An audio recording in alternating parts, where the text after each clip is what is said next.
আসসালামু আলাইকুম সবাইকে। আশা করি তোমরা সবাই অনেক ভালো আছো। আমি আলমোনাইমিন রোহান। বর্তমানে পড়ালেখা করছি হাজী মোহাম্মদ দানেশ বিজ্ঞান ও প্রযুক্তি বিশ্ববিদ্যালয়ে।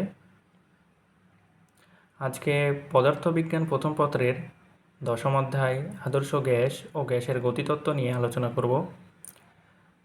আজকে আমার প্রথম ক্লাস, তাই সবাইকে অনেক স্বাগতম। আশা করব তোমরা সবাই অনেক মনোযোগ দিয়ে ক্লাসটি করবে। আর কথা না বাড়িয়ে ক্লাসটি শুরু করি। বিসমিল্লাহির রহমানির রহিম। আদর্শ গ্যাস ও গতিতত্ত্ব অধ্যায়টি শুরু করার আগে যে মোস্ট ইম্পর্ট্যান্ট টপিকগুলো এই অধ্যায়ে আছে সেগুলো নিয়ে একটু আলোচনা হয়ে যাক। 2019 থেকে 2019 থেকে এটা হচ্ছে 2015 পর্যন্ত এই 4 বছরের বোর্ড প্রশ্ন নিয়ে অ্যানালাইসিস করে এই চার্টটা তৈরি করা। এখন যেহেতু এইচএসসি 26 থেকে ফুল সিলেবাসের পরীক্ষা শুরু হয়েছে, 2020 থেকে 2025 পর্যন্ত শর্ট সিলেবাসের পরীক্ষা হয়েছে। সেই ক্ষেত্রে তো শর্ট সিলেবাসের ক্ষেত্রে যেমন প্রশ্ন হয়েছে যেই অধ্যায় থেকে, হয়তো বা একটা অধ্যায় থেকে 2টা হয়েছে। এখন এইচএসসি 26 থেকে যে ফুল সিলেবাস হচ্ছে এইটার হিসাব কিন্তু এক হবে না। তো কেমন প্রশ্ন হবে, কেমন রেঞ্জের প্রশ্ন হবে, এটার ধারণা নিতে হলে যখন ফুল সিলেবাসের পরীক্ষা হতো সেই সময়ের বোর্ড প্রশ্নের দিকে তাকালে আমরা সেখানকার একটু ধারণা নিতে পারবো। তো এখানে টোটাল 6টা টপিক আছে। তো এটা টোটাল 6টা টপিকের মধ্যে ক খ, জ্ঞান অনুধাবন, গ ঘ এবং এমসিকিউ নিয়ে এখানে আলোচনা করা হয়েছে। এখন আমরা এখানে দেখতে পাচ্ছি যে শিশিরাঙ্ক আর্দ্রতা জ্ঞান অনুধাবনে সবচেয়ে বেশি আসছে শিশিরাঙ্ক আর্দ্রতা থেকে। এখানে আমরা দেখতে পাচ্ছি 87টা, 20টা, 22টা, 5টা, 20টা, 8টা বা 4টা। শিশিরাঙ্ক আর আপেক্ষিক আর্দ্রতা জ্ঞান এবং অনুধাবন আসছে প্রায় 27টা, 87টা। এই বিগত 2019 থেকে 2015 এই 4 বছরের মধ্যে। তারপরে দেখতে পাচ্ছি সবচেয়ে বেশি হচ্ছে জ্ঞান এবং অনুধাবন টাইপ 6-এর পরে বেশি আসছে কিসে, দেখতে পাচ্ছি টাইপ 2-এ। এটা কি আদর্শ গ্যাসের সমীকরণ থেকে। তারপরে 2টা দেখতেছি টাইপ 4 এবং টাইপ 1 থেকে, বয়েল চার্লস ও চাপের সূত্র, গ্যাসের গতিতত্ত্ব ও গতিশক্তি থেকে। তারপরে মূল বর্গবেগ থেকে 5টা, গড়মূল থেকে 4টা।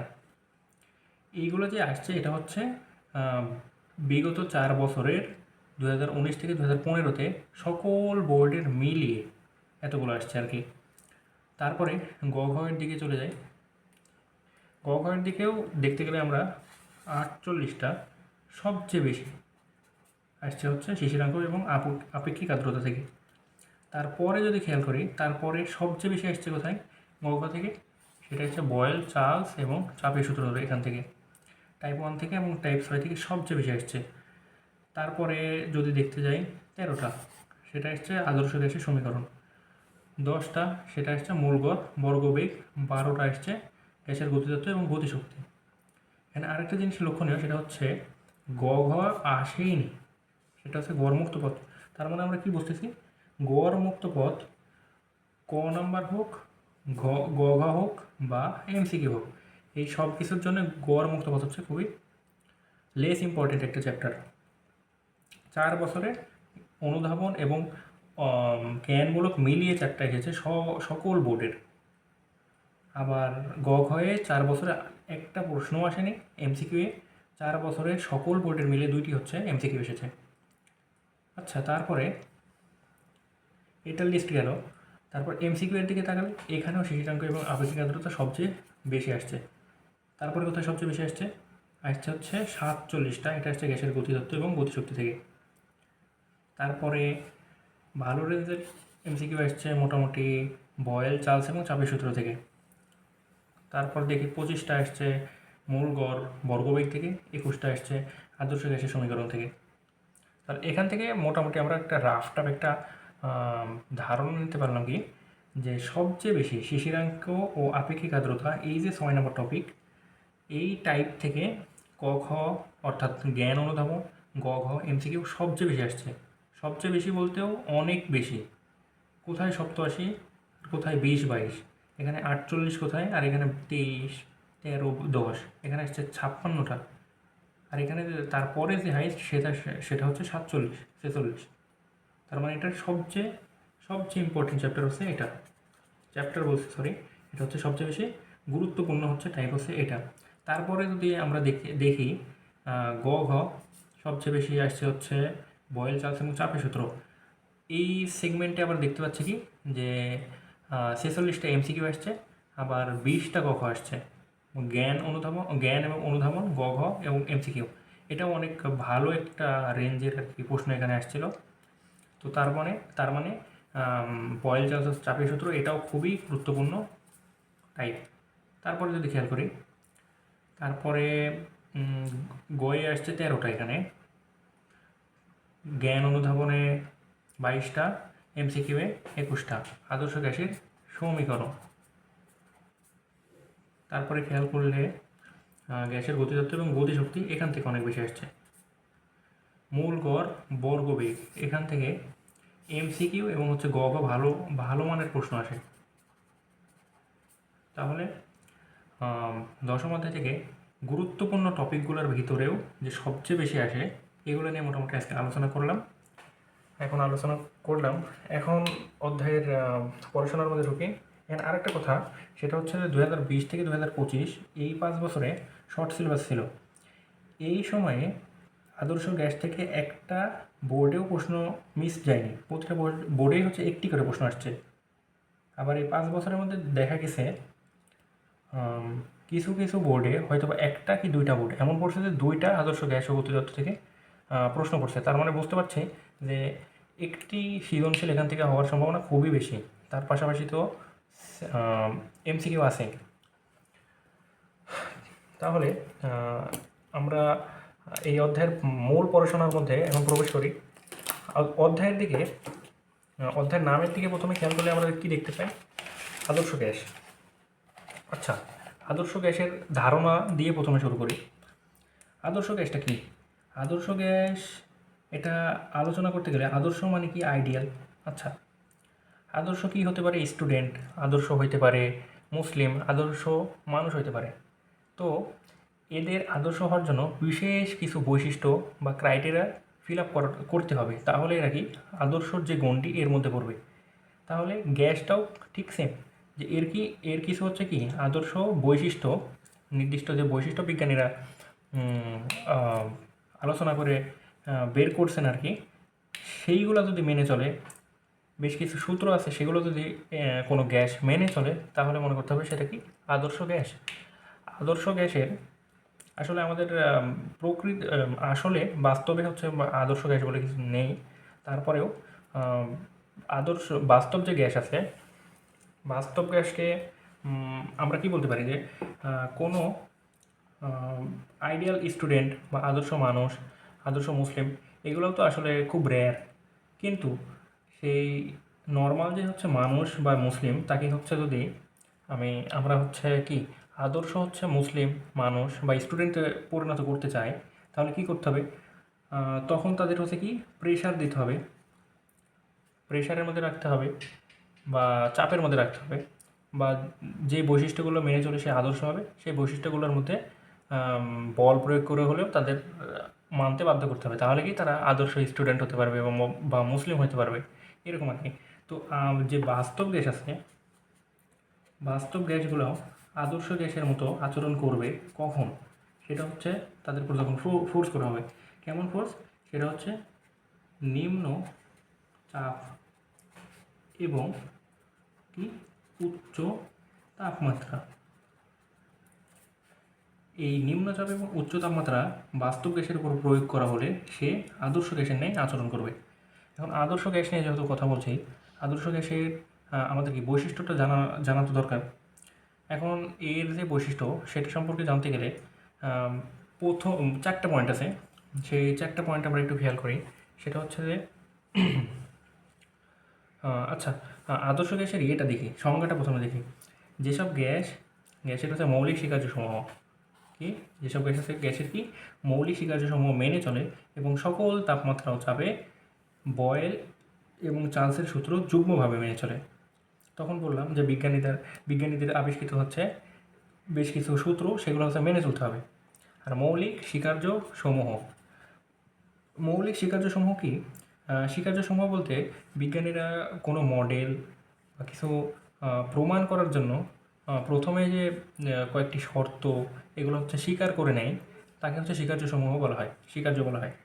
তো এই যে গ্যাসের যে মৌলিক স্বীকার্যসমূহ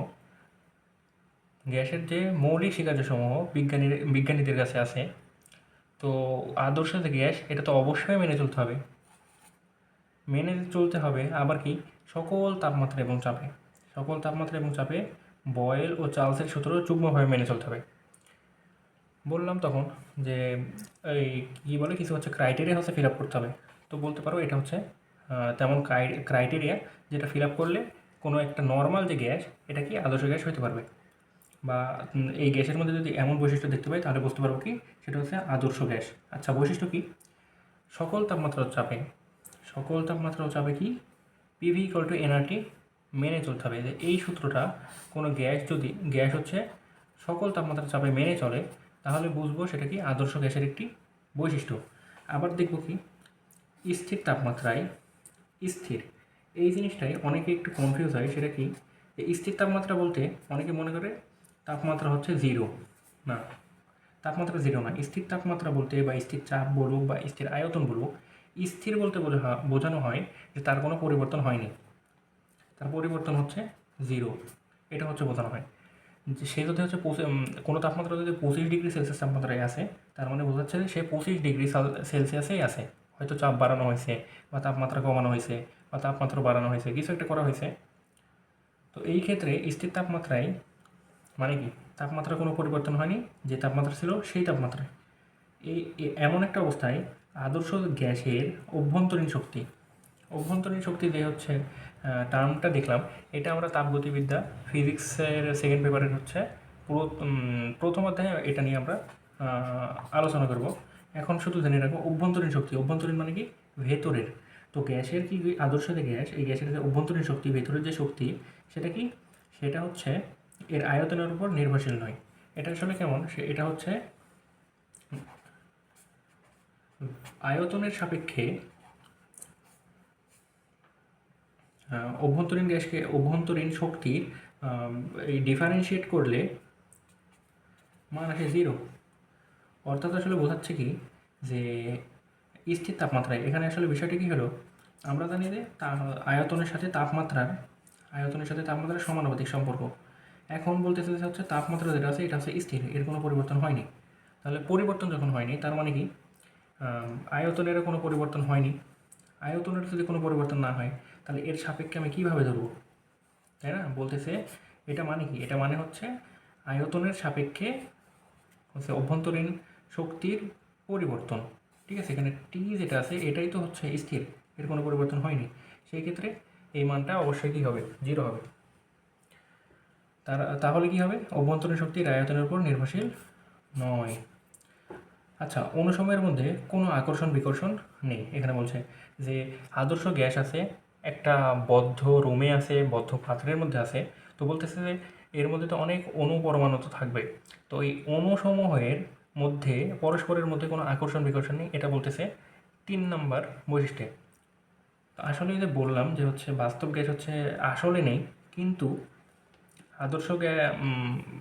আদর্শ গ্যাসের ক্ষেত্রে যেহেতু এই ক্রাইটেরিয়া হচ্ছে কি আকর্ষণ বিকর্ষণ নেই, কিন্তু বাস্তব যে গ্যাস আছে তার মধ্যে সামান্যতম হলেও আকর্ষণ বিকর্ষণ এই বৈশিষ্ট্যটি থাকে। তারপরে এটা কি বলতেছে অণুসমূহের মোট আয়তন গ্যাস দ্বারা দখলকৃত আয়তনের থেকে অতি নগণ্য। এইটা বলতে আমি বোঝাচ্ছি যে অনেক বেশি অর্থাৎ হচ্ছে নগণ্য বোঝাচ্ছে আর কি। এই যে অণুসমূহের মোট আয়তন হচ্ছে গ্যাস দ্বারা দখলকৃত আয়তনের অতি নগণ্য, এটা বোঝাতে এই যে চিহ্নগুলো ব্যবহার করছি। তো এটা আসলে কী বলতেছে যে এই যে একটা পাত্রের মধ্যে নিলাম বা একটা রুমের মধ্যে অনেক তো হচ্ছে ইয়ে আছে, গ্যাসের হচ্ছে অনুপরমাণু এইভাবে ছড়িয়ে ছিটিয়ে আছে, তাই না? তো এখন বলতেছে কি যে এই যে অনুপরমাণু তো কি তাদের আন্তঃআণবিক আকর্ষণ তো অনেক কম, তারা তো এই কারণে কি এলোমেলোভাবে পুরা রুমের মধ্যে যেভাবে স্পেস পাবে তারা তত দূরে ছুটে যাবে আর কি, এলোমেলোভাবে থাকবে। তো এদের বলতেছে কি যে অনুসময়ের মোট আয়তন, অনুসময়ের মোট আয়তন বলতে কি এই যে অণুগুলো আছে না এগুলো সব একত্রিত করে টোটাল যে আয়তনটা হবে এই আয়তনটা এই যে দখল করছে না এই টোটাল হচ্ছে রুমটুক বা এই টোটাল পাত্রটুকা, এই টোটাল যে হচ্ছে আয়তনটা হবে এটা হচ্ছে এর থেকে অনেক বড়, বা এর যে আয়তনটা হবে এর থেকে অনেক কি নগণ্য, এটাই বলতেছে এখানে। আচ্ছা, তাহলে আদর্শ গ্যাসের ধারণা, আদর্শ গ্যাসের হচ্ছে বৈশিষ্ট্য এবং হচ্ছে এর সংজ্ঞা সম্পর্কে এখন জানলাম। তারপরে এখন শুরু করব। এখন আমরা জানি পদার্থের, গ্যাসের যে হচ্ছে চাপ, আয়তন এবং তাপমাত্রা, এই যে তিনটা রাশি আছে এই তিনটা রাশিকে আমরা কি বলে থাকি? গ্যাসের চলরাশি বলে থাকি।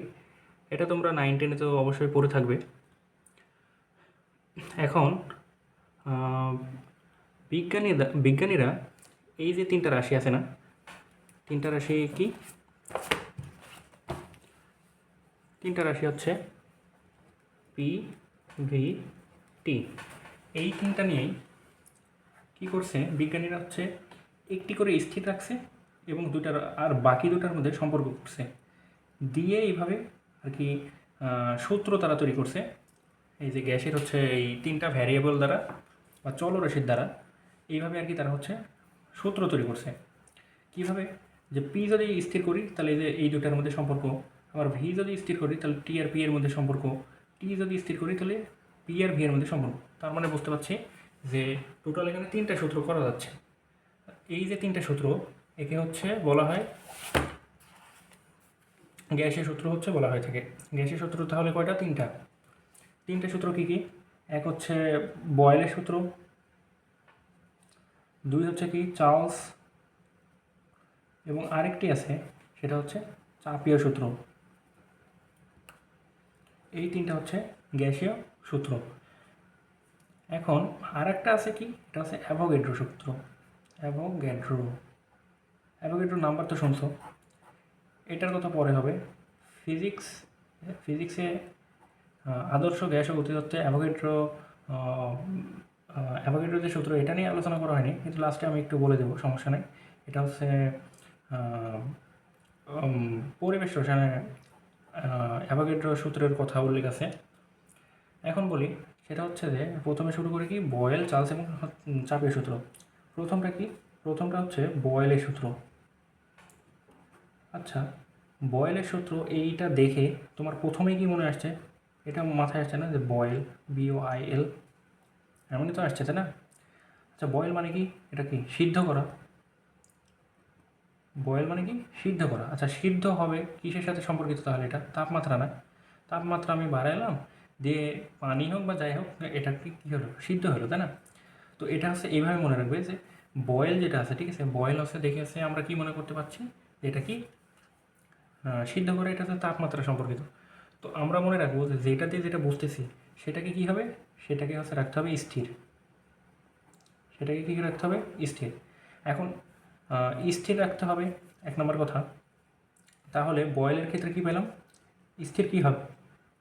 স্থির তাপমাত্রা, ঠিক আছে। আর একটা জিনিস নির্দিষ্ট রাখতে হবে, সেটা কি? নির্দিষ্ট ভর, ঠিক আছে, নির্দিষ্ট ভর। গ্যাসের কী রাখতে হবে? নির্দিষ্ট ভর। এখন আমরা যদি বয়েলের সূত্রের ক্ষেত্রে যাই, এখান থেকে আগে দেখে বোঝানোর চেষ্টা করি। সেটা হচ্ছে যে স্থির হচ্ছে বয়েলের সূত্রে হচ্ছে বলা আছে কি স্থির তাপমাত্রায়। তাহলে আমরা পাইলাম যে বয়েল মানে তো হচ্ছে সিদ্ধ করা, সেখানে তাপমাত্রা সম্পর্কিত। তাহলে কি স্থির হবে কি তাপমাত্রা কোনো পরিবর্তন হবে না। তারপরে ফিক্সড একটা জিনিস তিনটার মধ্যে থাকবে, সেটা হচ্ছে কি? সেটা হচ্ছে নির্দিষ্ট ভর। গ্যাসের কোনো একটা পাত্রের মধ্যে, বদ্ধ পাত্র বা কোনো একটা রুমের মধ্যে নেওয়া হয়েছে, তো সেই গ্যাসের নির্দিষ্ট ভরপূর্ণ থাকতে হবে। এটা এমন না যে আবার ইচ্ছা মতো আমি গ্যাস প্রবেশ করাইলাম, আবার ইচ্ছা মতো গ্যাস বের করে দিলাম, দিয়ে আমি যখন যদি এই সূত্রগুলোর কথা মাথায় রাখি, তাহলে এগুলা তখন আর হবে না। ঠিক আছে, এগুলোর শর্তই হচ্ছে এটা যে নির্দিষ্ট ভর থাকতে হবে। কারণ এটার কারণ আছে, এটা মোলের সাথে সম্পর্কিত। এই মোলটা কীভাবে আসতেছে পি ইকুয়াল টু এনআরটি, এই সূত্রগুলোতে পরে পরবর্তীতে বোঝাবো। তো স্থির তাপমাত্রা কোনো নির্দিষ্ট ভরের, এটা তিনটার ক্ষেত্রে, সূত্রের ক্ষেত্রে নির্দিষ্ট ভর, এটা সবগুলোতে দেবে আর কি। কোনো নির্দিষ্ট ভরের গ্যাসের আয়তন হবে তার চাপের সমানুপাতিক। ঠিক আছে, কী বলছে? চাপের সমানুপাতিক। আচ্ছা, এটা বলতেছে কি, এটা বলতেছে, সরি এটা না, বলতেছে পি প্রফেশনাল টু ব্যস্তানুপাতিক বলতেছে। আমরা তো ভুল তুলছি আর কি, দুঃখিত। স্থির তাপমাত্রা কোনো নির্দিষ্ট ভরের গ্যাসের আয়তন তার চাপের ব্যস্তানুপাতিক। আয়তন কী হবে? তার চাপের ব্যস্তানুপাতিক। বা এটা কি আবার কি ভি প্রফেশনাল টু যদি 1/পিও লেখো, একই কথা। ঠিক আছে, মানে পি যদি, মানে কি প্রেশার যদি বাড়ে তাহলে কি, তাহলে আয়তন কমবে, আয়তন বাড়লে প্রেশার কমবে, এটাই বলতেছে। এটা বাস্তব দিক দিয়ে যদি চিন্তা করতে যাই, একটা রুম, এটা হচ্ছে একটা রুমের ভেতরে গ্যাস আছে, মনে করলাম রুমের ভিতরে কি আছে? গ্যাস আছে। তো গ্যাসের ক্ষেত্রে একটা জিনিস চিন্তা করি, যদি এই আয়তনটা যদি আরও ছোটো করে ফেলি, ঠিক আছে, আয়তনটা ছোটো করে ফেলি, তাহলে এই গ্যাসগুলো সব এই এতটুকু আয়তনের মধ্যে আবদ্ধ থাকলো, তখন কি হবে? গ্যাসগুলো তুলনামূলক আরও কি একত্রিত হতে থাকলো, এতটুকু করে ফেললাম। ঠিক আছে, সব গ্যাসগুলো এখন এগুলোর মধ্যে কি একত্রিত হয়ে মিলিত হয়ে আছে, এরকম মনে হচ্ছে আর কি। তো তখন কী হবে? তখন কি এই জায়গায় ঘনত্বটা বেড়ে গেল না? এই জায়গায় যখন সবাই একসাথে বেশি চাপাচাপি করে থাকলো, তখন কি ঘনত্বটা বাড়বে। আচ্ছা, ঘনত্ব বাড়তেছে, একটা জিনিসের যখন ঘনত্ব বাড়তেছে, গ্যাসের ক্ষেত্রে ঘনত্ব যখন বাড়তেছে, তখন কি চাপটাও বাড়বে, এটা তো স্বাভাবিক। তাহলে এটা কী হলো, যে আমি রুমের আয়তনটা কি কমাইলাম, ফলে কী হলো, আবার চাপটা বেড়ে গেল। ঠিক আছে, তো উল্টাভাবে যদি আমি চিন্তা করি যে রুমের আয়তন যদি যা ছিল তার থেকে আমি যদি আরও বড় করি বা প্রসারণ করি, সেই ক্ষেত্রে আমরা কি বলবো, যে ভিতরে যে গ্যাসের অণুগুলো আছে এগুলো কি আরও দূরে দূরে চলে যাবে স্বাধীনভাবে, তখন চাপটা কি আরও কমে যাবে। তো এটাই আর কি কথা। যদি তাহলে ভিটা কমে, রুমের আয়তনটা যদি কমায়, তাহলে কি চাপটা বাড়বে, আর যদি রুমের আয়তনটা বাড়ায় তাহলে চাপটা কমবে, এটাই বলতেছে। ঠিক আছে, এটা এইভাবে এই বাস্তব উদাহরণ দেখে মনে রাখবে, তাহলে মনে থাকবে আর কি। আচ্ছা, এটা গেল। তাহলে এখানকার মূল কথা হচ্ছে টি স্থির। ঠিক আছে, ভি প্রপোর্শনাল টু 1/পি। আচ্ছা, এখান থেকে এবার কলম দিয়ে লিখি, সেটা হচ্ছে কি, এটা তো এখানে লেখা যাচ্ছে। তাহলে আমরা জানি কি, এই প্রপোর্শনাল টু যে সমানুপাতিক চিহ্ন তুলতে আমরা কি করতে পারি, সেখানে একটা ধ্রুবক আনতে পারি। এটা আমরা 9 10 এই বেসিকটা পাইছি কি, ধ্রুবক আনতে পারি ইন্টু 1/পি। তাহলে ধ্রুবকের জায়গায় আমি কি লিখলাম, ধ্রুবকের মান ধরলাম কি। ঠিক আছে, এটা এইভাবে লিখলাম। আচ্ছা, পিটা এই পাশে আছে, আমি যদি এই পাশে পার করে দিই, তাহলে কী হবে, পি ইকুয়াল টু কে। ঠিক আছে, এটা হচ্ছে বয়েলের সূত্র। ঠিক আছে, এটা কি বয়েলের সূত্র। এইটাকে আবার কি কীভাবে লেখা যায়, গ্যাসের ক্ষেত্রে ধরো আমি ধরলাম যে গ্যাসের P1 হচ্ছে চাপ, P2 হচ্ছে চাপ, P3 পরিমাণ চাপ, P4 পরিমাণ চাপ, Pn পরিমাণ চাপ। এখন P1 এর জন্য আমি নিলাম V1 পরিমাণ আয়তন, তাহলে P2 এর জন্য আয়তন কত হবে, V2, P3 এর জন্য আয়তন V3, P4 এর জন্য V4। তাহলে Pn যদি হয়, প্রেশার যদি n পরিমাণ n প্রেশার হয়, ঠিক আছে, তাহলে এই ক্ষেত্রে কী হবে, আয়তন Vn। আর সম্পর্ক আমরা জানি কি, V এর সাথে P এর ব্যস্তানুপাতিক সম্পর্ক, আয়তনের সাথে চাপের সম্পর্ক ব্যস্তানুপাতিক। তাহলে এটার ক্ষেত্রে কি এমন হবে না? আবার দেখছি কি, PV ইকুয়াল টু কে। তাহলে এটা কি এভাবে লেখা যায়, P1 equal to P2 V2 equal to P3 equal to P4 V4 equal to K, বা পিএন ভিএন ইকুয়াল টু কী লিখলাম, কে লিখলাম। এটা কি হবে? এটা তো অবশ্যই হবে, কারণ কি পিভি ইকুয়াল টু কে। আচ্ছা, P1 V1 equal to K, P2 V2 মানে কে, P3 V3 এটাও কে। তাহলে কি P1 V1 equal to P2 V2। এই যে বয়েলের সূত্রে আমরা যে সামনে প্রয়োগ করব, তখন আমাদের এইগুলো কাজে লাগবে। P1 V1 P2 V2 বলবে যে তাপমাত্রা স্থির, তো ধরলাম দেখি V1 পরিমাণ আয়তন আছে, V2 পরিমাণ আয়তন আছে, আবার বায়ুমণ্ডলে হচ্ছে P1 পরিমাণ চাপ আছে। তাহলে এই V1 পরিমাণ বলতে বোঝাচ্ছে যে প্রথমে ধরো এটা কীভাবে বোঝায়, যে একটা রুম আছে, রুমের মধ্যে হচ্ছে ইয়ে আছে, কী বলে, গ্যাসীয় পদার্থ আছে। এখন বললাম কি, জানালা খুলে দিয়ে কিছু গ্যাস হচ্ছে বের করে দিলাম। ঠিক আছে, প্রথমে ছিল V1 P1, পরে কি হয়ে গেল, এই বের করে দেওয়ার পরে V2 হয়ে গেল, P2 হয়ে গেল। এখন বের করে দেওয়ার পরে V1 ধরো হচ্ছে কমে গেল, বা যাই হোক বেড়ে গেল, গ্যাস বের করে দেওয়ার পরে V2 হয়ে গেল। তাহলে P2 কত হবে তখন বের করতে হবে। এটা হচ্ছে বয়েলের সূত্র আর কি, ম্যাথ করতে গেলে এইভাবে। তারপরে আবার যদি বলি, এখন তাহলে এই বয়েল গেল, এখন আমরা দেখব চার্লসের সূত্রের ক্ষেত্রে কি বলছে। আচ্ছা, চার্লস আছে, এরপরে আছে চাপীয় সূত্র। তো এটা মনে রাখবে কীভাবে, বয়েলটা মনে রাখবে, বয়েল মানে সিদ্ধ, এটা তাপমাত্রার সাথে সম্পর্কিত, তাহলে তাপমাত্রা স্থির। তারপরে মনে রাখবে চার্লস আছে আর কি চাপীয় সূত্র আছে। এখানে মনে রাখবে যে চাপীয় সূত্রেতে কি আছে, কথার মধ্যে চাপীয়, এর মধ্যে চাপ আছে। তো চাপীয়র মধ্যে যেহেতু চাপ আছে, সেহেতু মনে রাখতে হবে এর মধ্যে স্থির কথা বলতেছি, যেটা আমরা পাবো বা বুঝতে পারবো যে হচ্ছে তাপমাত্রা সম্পর্কিত নাকি, তো সেটা স্থির থাকবে। কিন্তু চাপের ক্ষেত্রে মনে রাখবো এটা উল্টা, এটার মধ্যে চাপীয় কথার মধ্যে চাপ আছে, তার মানে স্থির চাপ এখানে হবে না। তাহলে বাকি থাকলো কোনটা, চার্লসের ক্ষেত্রে হবে কি, স্থির চাপ, মানে চাপের কোনো পরিবর্তন হবে না। ঠিক আছে, এটা বলতেছে চার্লসের সূত্রে বলতেছে কি, তাহলে হচ্ছে পি যদি স্থির হয়, পি স্থির, ঠিক আছে, পি স্থির। আর দুইটার ক্ষেত্রেই বলা হয়েছে হচ্ছে নির্দিষ্ট ভর কেন বলা হচ্ছে। আচ্ছা, মোল সংখ্যা কি ইকুয়াল টু কী হয়, মোল সংখ্যা ইকুয়াল টু W/M হয়, তাই না? কোনো গ্যাসের নির্দিষ্ট পরিমাণ ভরকে ওই গ্যাসের যদি আণবিক ভর দ্বারা ভাগ দেওয়া হয়, তাহলে তার কি মোল সংখ্যা বের হয়। তো পি স্থির, এর সাথে কি এনও স্থির, এটা সবার ক্ষেত্রে, ওই যে বললাম হচ্ছে কি নির্দিষ্ট ভর, সে ওই এখান থেকে আর কি হচ্ছে এনও স্থির। আর এই যে বয়েলের ক্ষেত্রেও কী ছিল, টি স্থির এন স্থির হবে। ঠিক আছে, এখন হচ্ছে বলতে গেলে পি গেল, এন হচ্ছে স্থির, এটা আমরা জানি। এখন এই চার্লসের ক্ষেত্রে বলতেছে কি, যে পি যেহেতু স্থির, তাহলে ভি এর সাথে টি এর সম্পর্ক হবে সমানুপাতিক। ঠিক আছে, আয়তনের সাথে তাপমাত্রার সম্পর্ক হবে সমানুপাতিক।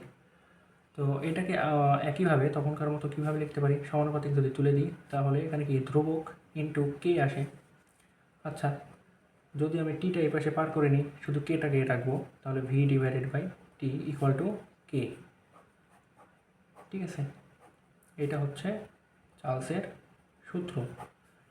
আচ্ছা, এবার একইভাবে যদি নিলাম হচ্ছে কি V1 পরিমাণ আয়তন, V2 পরিমাণ আয়তন, V3 পরিমাণ আয়তন, V4 Vn পরিমাণ আয়তন, তাহলে এই ক্ষেত্রে আমাকে কী নিতে হবে, T1 পরিমাণ তাপমাত্রা, V2-র জন্য T2 পরিমাণ তাপমাত্রা হবে, V3-র জন্য T3 পরিমাণ তাপমাত্রা, V4-এর জন্য T4 পরিমাণ তাপমাত্রা। এখন এটার জন্য কী হবে, Tn হবে। আচ্ছা, এখানে কি দেখলাম যে ভি এর সাথে টি এর সমানুপাতিক সম্পর্ক। আবার এখানে দেখছি V/T করলে এখানে কে হচ্ছে। আচ্ছা, এটা তাহলে কি এইভাবে আমি লিখতে পারছি কিনা দেখো তো, V1/T1 equal to V2/T2 equal to V3/T3 equal to V4/T4 equal to Vn/Tn equal to K. তার মানে কি, এটা সমান, এটা সমান, এটা সমান, এটা সমান, সবগুলোর মানে কি ধ্রুবক, তাই বলা যাচ্ছে কি এগুলো সব সমান। তাহলে চার্লসের সূত্র যখনই বলবে, চার্লসের ক্ষেত্রে স্থির চাপ, সেই ক্ষেত্রে যখন হচ্ছে আয়তন এবং হচ্ছে তাপমাত্রা দিয়ে সম্পর্ক থাকবে, তখন আমাদের এই সূত্র ব্যবহার হচ্ছে V1/T1 = V2/T2। আশা করি বুঝতে পারছো। চার্লসের সূত্র গেল। এই ক্ষেত্রে চার্লসের হচ্ছে কী ছিল এখানে? স্থির চাপ। স্থির চাপে এই সূত্রটা কী ছিল দেখো, স্থির চাপ, এখানে ছিল স্থির তাপমাত্রা, নির্দিষ্ট ভর যেটা আছে এটা কি ফিক্স, নির্দিষ্ট ভর ফিক্স হওয়ার কারণে আমরা কি বলতে পারছি n অফ x, কারণ n = W/m। ঠিক আছে। গ্যাসের কি তার যে হচ্ছে পরম তাপমাত্রা, পরম তাপমাত্রা এখানে একটু ইয়েটা লেখা নিই, নির্দিষ্ট ভরের গ্যাসের হচ্ছে আয়তন, এখানে হবে গ্যাসের আয়তন তার পরম তাপমাত্রার সমানুপাতিক, V প্রপোর্শনাল টু T। এখানে আরেকটা জিনিস মনে রাখবে, পরম যদি বলে, ঠিক আছে, পরম স্কেল হচ্ছে কি কেলভিন, পরম স্কেল হচ্ছে কি কেলভিন, আর তাপমাত্রা তাহলে কেলভিন তাপমাত্রা, এটাই বলতেছে আর কি। কেলভিন তাপমাত্রা কি হবে বা পরম তাপমাত্রার সমানুপাতিক হবে, আয়তন হচ্ছে তাপমাত্রার সমানুপাতিক। এটা হচ্ছে চার্লসের মূল কথা। আচ্ছা, চার্লস গেল, তারপরে আরেকটা আছে, সেটা কি? সেটা হচ্ছে যে আরেকটা ছিল কি, ওই যে বললাম যে নামের মধ্যে চাপ আছে কিন্তু সেখানে স্থির চাপ হবে না। তাহলে দেখো তো, তিনটা ভ্যারিয়েবল আছে, পি, ভি আর টি গ্যাসের ক্ষেত্রে। এখন টিও স্থির হয়েছে, তাপমাত্রাও স্থির হয়েছে, চাপও স্থির হয়েছে, তাহলে বাকি থাকে কোনটা? বাকি থাকে আয়তন। তাহলে হ্যাঁ, ঠিক ধরছো, এটা হবে কি স্থির আয়তন। স্থির আয়তন, স্থির আয়তনে কী হবে? স্থির আয়তন হবে, আয়তনটা হবে স্থির, আবার কি হবে? নির্দিষ্ট ভর, নির্দিষ্ট ভর। এটা কি? এটা দেখলাম কি n = W/m, মোল সংখ্যা W/m হয়। তাহলে W যেখানে হচ্ছে ধরো কি আছে? নির্দিষ্ট, তাহলে কি মোল সংখ্যাও নির্দিষ্ট। সেই ক্ষেত্রে সব ইয়েতেই আছে, যেমন এখানে P স্থির, n স্থির, তাহলে বয়েলের ক্ষেত্রে T স্থির ছিল, n স্থির ছিল। আবার এখানে কি V স্থির, n স্থির, ঠিক আছে, এই দুইটা স্থির হবে। ঠিক আছে। আর সূত্রের ক্ষেত্রে কি বলবো আমরা? যে স্থির আয়তনে কোনো নির্দিষ্ট ভর, এটা তো কমন, গ্যাসের হচ্ছে চাপ তার পরম তাপমাত্রার সমানুপাতিক, পরম তাপমাত্রা কি কেলভিন তাপমাত্রার সমানুপাতিক, মানে এখানে বলছে পি প্রপোর্শনাল টু টি। ঠিক আছে। এখানে তাহলে স্থির যেটা ছিল সেটা বাদে আমি বাকি দুটো নেব, পি আর হচ্ছে টি। তাহলে পি এর সাথে টি এর হচ্ছে কী সম্পর্ক হলো? সমানুপাতিক সম্পর্ক। ঠিক আছে। এখানে আরেকটা কথা, সেটা হচ্ছে যে স্থির আয়তন তো গেল, আচ্ছা নির্দিষ্ট ভর গেল, আচ্ছা সেটা আমি পরে বলতেছি। পি প্রফেশনাল টু টি গেল। এখন এই ক্ষেত্রে আবার আগের মতো যদি করি, পি = নিলাম কি, আমি একটা ধ্রুবক নেব, ইন্টু কী হবে? টি। আচ্ছা, তাহলে আমি ধ্রুবক বাবাজিকে ওই পাশে রাখি, এক পাশে আমি রাখবো, সেই কারণে কি টি আমি এ পাশে নিয়ে আসি, তাহলে পি বাই কী হবে? টি হবে = কে হবে। এটা হচ্ছে কি সেই সূত্র, এটা হচ্ছে চাপীয় সূত্র। ঠিক আছে। চাপীয় সূত্র যে দিয়েছিল, এখানে কিন্তু চার্লস একটা বিজ্ঞানীর নাম, বয়েলও কিন্তু, রবার্ট বয়েল এটাও একটা বিজ্ঞানীর নাম, কিন্তু চাপীয় সূত্র যেটা দিয়েছিল এটা হচ্ছে বিজ্ঞানী রেনো। এটা একটু মাথায় রাখতে হবে। পি বাই কত হলো? টি। এখন সেমভাবে যদি করি, P1 চাপ নিলাম, P2 চাপ, P3 চাপ, আর হচ্ছে ডট Pn পরিমাণ চাপ। এখন P1 এর জন্য আমি নিলাম হচ্ছে T1 তাপমাত্রা। নিলাম বলতে কি, মানে P1 যদি পরিমাণ হচ্ছে চাপ হয়, সেক্ষেত্রে তাপমাত্রা কি T1 হবে, P2 এর জন্য T2 হবে, P3 এর জন্য কী হবে? T3 হবে, আর Pn যদি বলি তাহলে সেখানে Tn হবে।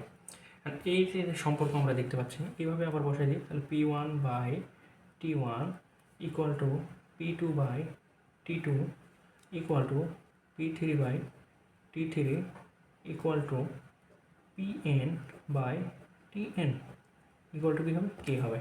তাহলে এই যে দেখতে পাচ্ছি P1/T1, P2/T2, এটা কিসের সম্পর্কিত?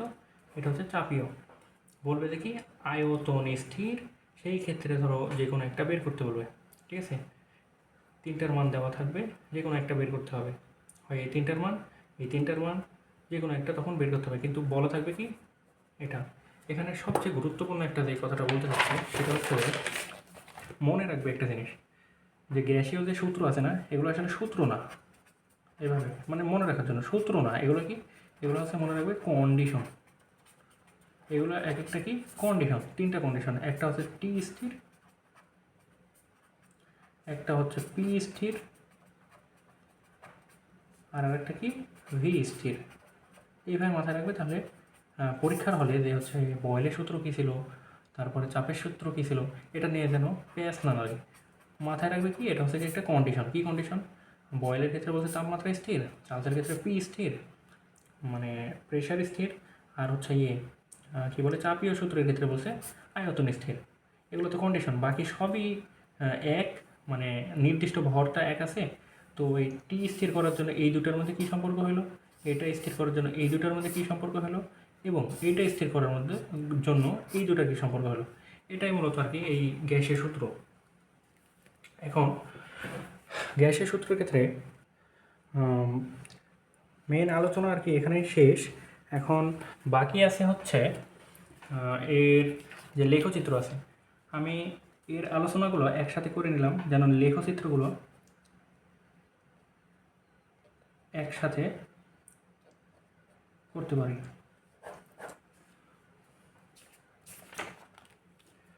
তো বয়েলের যে প্রথমে আগে হচ্ছে লিখি কি বয়েল।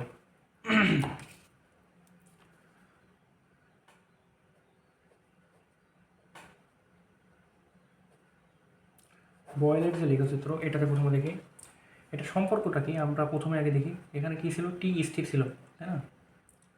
এখনই বললাম কি টি স্থির ছিল, বয়েল বয়েল হয় সিদ্ধ, তাপমাত্রার সাথে সম্পর্কিত, টি হচ্ছে স্থির। এই ক্ষেত্রে তাহলে টি স্থির যদি হয়, পি ভি টি এই তিনটের মধ্যে টি হচ্ছে স্থির, তাহলে এই দুটো নিব। তাহলে পি এর সাথে ভি এর সম্পর্ক, ওই যে বাস্তবিক একটা উদাহরণ দিলাম না, রুমের উদাহরণ, যে রুম যদি ছোটো করি তাহলে হচ্ছে গ্যাসগুলো কি একত্রিত হয়ে গেল, বেশি কাছাকাছি চলে এসলো, তখন কি ঘনত্ব বেশি, তার মানে কি চাপ বেশি। তাহলে কি ভি কমালে পি বাড়তেছে, তাহলে কি ব্যস্তানুপাতিক সম্পর্ক, তাহলে পি প্রপোর্শনাল টু 1/v। এখানে প্যাস খাওয়ার কোনো সম্ভাবনাই নাই। আর এখানে আমরা দুই পাশে নিয়ে এটা কি হয়েছিল, ধ্রুবককে এক পাশে দিয়ে মেন সূত্রটা হয়েছিল এটা। আচ্ছা, এখন এখানে কি কি ধরনের গ্রাফ হইতে পারে এটা নিয়ে এখন একটু আলোচনা করি। সেটা হচ্ছে যে বয়েলের ক্ষেত্রে দেখব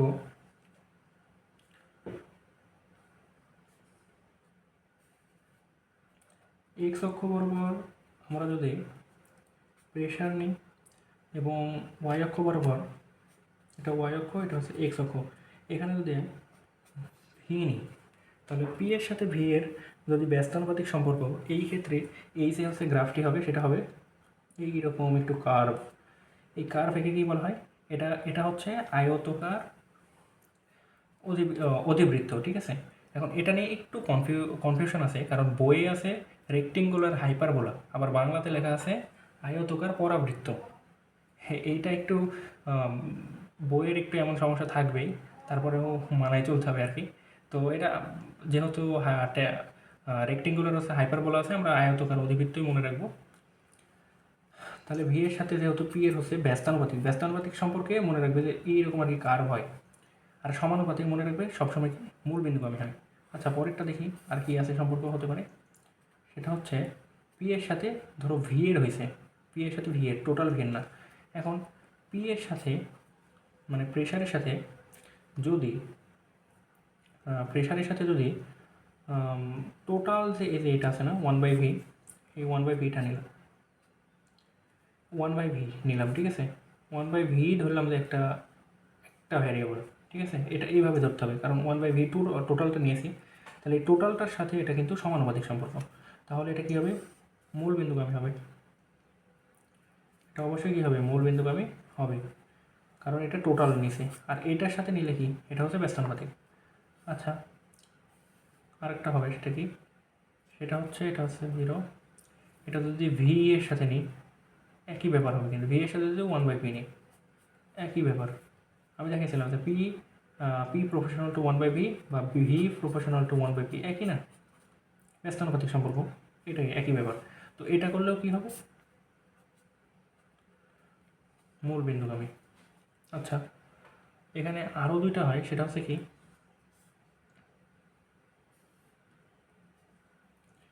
এখন যে আমাদের মূল যে সমীকরণটা দেখছিলাম না, মূল সমীকরণটা আমরা এখানে কি দেখছিলাম, এটা পিভি ইকুয়াল টু কে।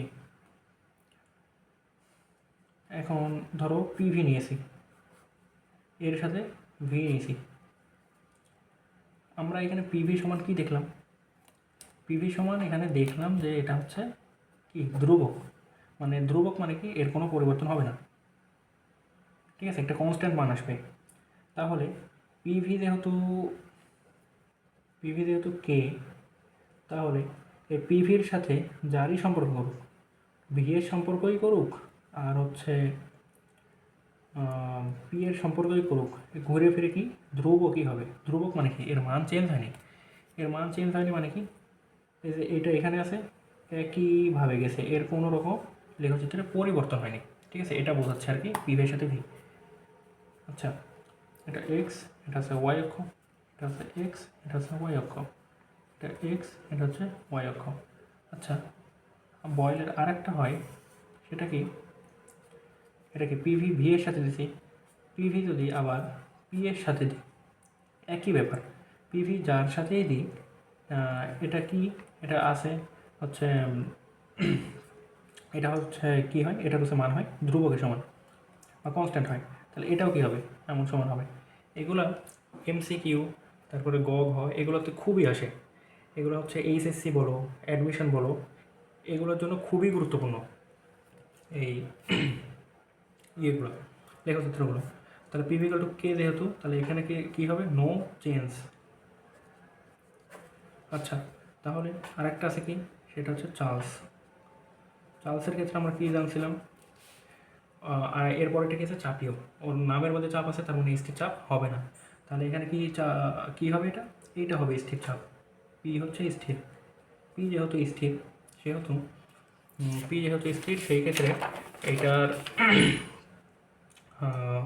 সম্পর্কটা হয় কি, V proportional to T, P বাদ দিলে ভি এর সাথে টি এর সম্পর্ক করতে গেলে প্রপোর্শনাল টু হচ্ছে টি হয়। এখন এটার ক্ষেত্রে একটা লেখচিত্রই দেখায়, সেটা হচ্ছে কি,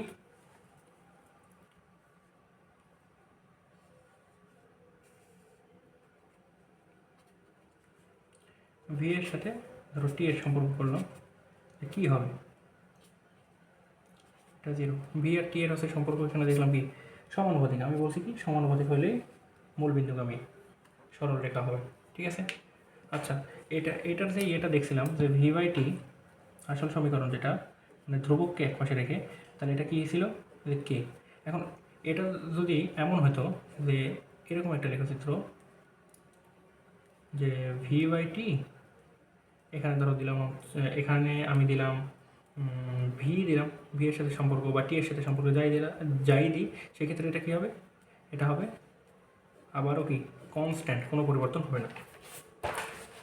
আচ্ছা, তাহলে এখন দ্য লাস্ট ওয়ান, এটা কি চাপীয়, নামে চাপ আছে, তার মানে কি চাপ স্থির হবে না, এটা হবে ভি স্থির, মানে আয়তন স্থির, আয়তনের কোনো রকম পরিবর্তন হবে না। আয়তনের যদি কোনো রকম পরিবর্তন না হয়, তাহলে আমরা জানি চাপ হচ্ছে তাপমাত্রার সমানুপাতিক, এক্ষেত্রে কি P by T equal to K হবে, সমীকরণটা এরকম আর কি। তাহলে এখানে দুইটা চেঞ্জ যদি বলি, এখানে একটা নিলাম, এটা এই জায়গাতে ওয়াই অক্ষে ধরলাম হচ্ছে প্রেশার, এক্স অক্ষে ধরলাম তাপমাত্রা। এখানে দেখতেছি কি যে প্রেশার হচ্ছে টেম্পারেচারের সাথে কি সমানুপাতিক, সমানুপাতিক হলেই কী হবে, সেটা যে সম্পর্কে যাও সেটা হচ্ছে মূলবিন্দুগামী সরল রেখা। তারপরে আরেকটা করা যায়, সেটা কি, সেটা যদি এই যে পি বাই টি, আমি ধরো এখানে পি বাই টি নিলাম, ওয়াই অক্ষে এক্স অক্ষে যেখানেই নিই কোনো সমস্যা নেই, এটা নিলাম, আর এটার সাথে টি দিলাম বা কে দিলাম, যেটাই দিলাম, টি দিলাম বা পি দিলাম, সরি, তাহলে কী হবে, আমরা জানি এটা সমান হচ্ছে ধ্রুবক, মানে কনস্ট্যান্ট মান হবে, কোনো পরিবর্তন হবে না। তাহলে এটা কী হবে, এমন আর কি, যে কোনো পরিবর্তন হবে না। তো এই লেখচিত্রের মাধ্যমে আজকে আমাদের ক্লাস এখানেই সমাপ্ত করছি। আদর্শ গ্যাস এবং বয়েল, চার্লস এবং চাপীয় সূত্র এবং এদের যে সূত্র কীভাবে আসতেছে, তাদেরকে পরস্পরের মধ্যে কী সম্পর্ক, তাদের লেখচিত্র, এগুলো নিয়ে আজকে মোটামুটি আলোচনা করা হলো। আগামী দিন পরবর্তী টপিক নিয়ে ভিডিও আসবে। সবাই আশা করি সবাই পাশে থাকবে এবং মনোযোগ সহকারে দেখবে। সবাইকে ধন্যবাদ। আসসালামু আলাইকুম।